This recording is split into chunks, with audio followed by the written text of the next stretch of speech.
I want to bring in a CBSNews.com White House and politics reporter Kathryn Watson to talk about this for us. You covered the rally in Waco. So how much of Trump's remarks were geared towards his 2024 bid versus commenting on his past and the investigations that he's involved in, or perhaps that's all part of a big bundle? Well, thank you so much for having me. It was certainly a combination, and Trump even harnessed those allegations and the 2020 election as a tool for his 2024 bid. He said they're not coming after me, they're coming after you, and called the 2020 election rigged. He claimed he won the 2020 election by a lot more than the 2016 election, which clearly isn't accurate. And then he predicted that he will be the next president of the United States. So yes, kind of as he said, it is all sort of rolled into one thing for him. So at the beginning of the rally, he played a video showing his supporters attacking the Capitol, and there was sort of a rendition of the national anthem being played.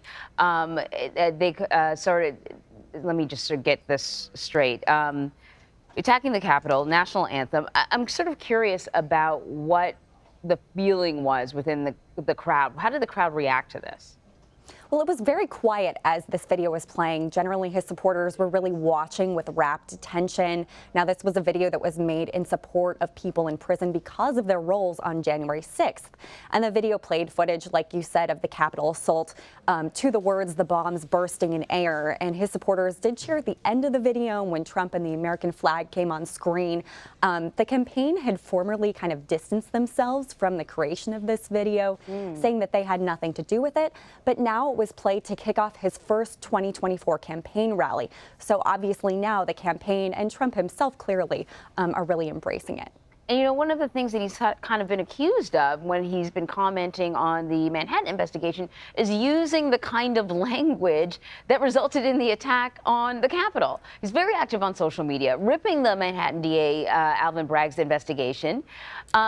What did he say in front of the crowd in Waco? Sure. Well, Trump made it very clear he thinks the Manhattan grand jury case is political. He called it BS and claimed local and state authorities are carrying out the Department of Justice's bidding. And he suggested that authorities are trying to prosecute him because of his poll numbers, because they don't want him to win. Now, in recent days, President Trump has been polling, in some polls at least, a little bit more strongly than he has before compared to DeSantis and other candidates. He still, has a bit of a lead. So that was the argument he was making. And former President Trump claimed he, never slept with adult film star Stormy Daniels, saying she wouldn't be the one, and there is no one. He praised his wife, Melania. Basically, he was saying he absolutely never had an affair, but if he did, he wouldn't have picked Daniels. And ardent Trump supporters I spoke with in Waco also called the probe political, and some called for Bragg's arrest. He also went after Florida Governor Ron DeSantis. Did he use his tried and true nickname, Ron DeSanctimonious? I think that hasn't been going over so well in these crowds.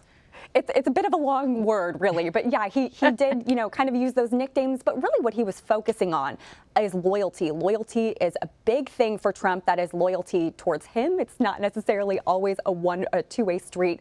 But Trump endorsed DeSantis in his successful bid for governor. And Trump made it clear on Saturday that he sees DeSantis running or possibly running, I should say, he has not announced, as a betrayal of him. So Trump went after DeSantis on his record over COVID, not on the number of deaths in Florida, but because Florida did have some restrictions in the very beginning of the pandemic. Trump said crime in Florida is not good, and he called DeSantis a disciple of Paul Ryan, which is kind of a kiss of death among Trump supporters. Many of them see Paul Ryan as a Republican in name only or a rhino. I spoke with Trump supporters in Waco on the back and forth between Trump and DeSantis, and everyone I spoke with said they really like DeSantis, but they want him to hold off on any bid for president until after Trump has won a second term. Interesting. Wow. All right, Kathryn, thank you. Thank you.